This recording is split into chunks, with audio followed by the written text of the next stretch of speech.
شكرا السيدة الرئيسة. السيد الوزير المحترم، نتساءل عن الإجراءات المواكبة المتخذة للنهوض بالمقاولة حتى تساهم في تحقيق النمو الاقتصادي القوي الكفيل بخلق القيمة المضافة وفرص الشغل. شكرا لكم سيد نائب. الكلمة لكم السيد الوزير.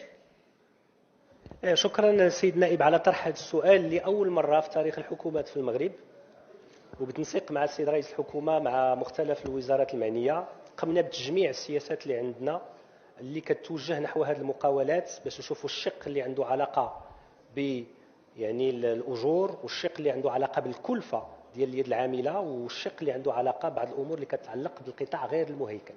طلقنا برنامج أوراش جوج اللي فيه هذه السنة 150 ألف منصب شغل، 50 ألف منها بغيناها تكون مناصب قارة ومستدامة، واللي عبأنا لها واحد الميزانية غير مسبوقة، والتي سوف نطلق يعني واحد طلبات إبداء الاهتمام كنسميوه ديالها في الأسبوعين المقبلين من أجل توظيف هذه 50 ألف ديال الناس. وشنو تنقولوا للمقاولات الصغيرة بالخصوص والمتوسطة؟ إلا بغيتوا توظفوا شي واحد كنعطيكم 1500 درهم على هذا السيد ولا هذه السيده اللي غتوظفوه لمده 9 شهور، على اساس انه يبقى عندكم على الاقل لمده سنه، مقتنعين على انه واحد الانسان الا بقى واحد العام عنده واحد المقاوله وكان مزيان وكان الاقتصاد خدام راه ما يمكن لهاش تستغنى عليه.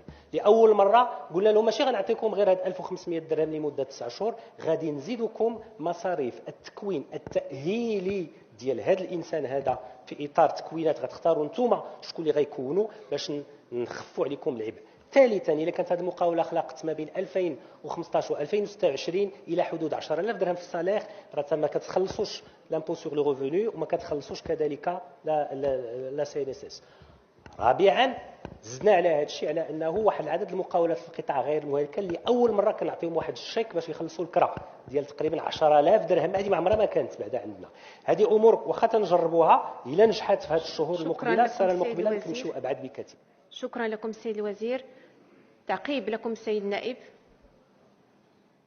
سيد الوزير، إن تطوير الاقتصاد الوطني رهين بتحديث نسيجه من خلال دعم ومواكبة المقاولة على مستوى التأهيل والتنظيم والتمويل من أجل تطوير آليات عملها وتعزيز قدراتها التدبيرية والتكنولوجية والإنتاجية والتنافسية، خاصة بالنسبة للمقاولات الصغرى والمتوسطة التي لا زالت تعاني من الإكراهات التي تواجهها في الولوج الميسر إلى التمويل وفق شروط تقلص المخاطر والتكلفة، وذلك بعدما التزمت الحكومة في برنامجها بدعم ابتكار وتنافسية المقاولة وتحسين إنتاجيتها وجعل مواكبتها في صلب أولويات السياسة الاقتصادية بهدف تحديثها وتقوية قدراتها البشرية والتنظيمية بما يتماشى مع حاجيتها في تنويع الإنتاج والارتقاء بمستوى الابتكار، علاوة على تبسيط المساطر والإجراءات الإدارية والحواجز التنظيمية ومختلف العراقيل، وكذا توظيف طلبيات العمومية حتى تشكل بالفعل رافعة حقيقية لتنمية المقاولات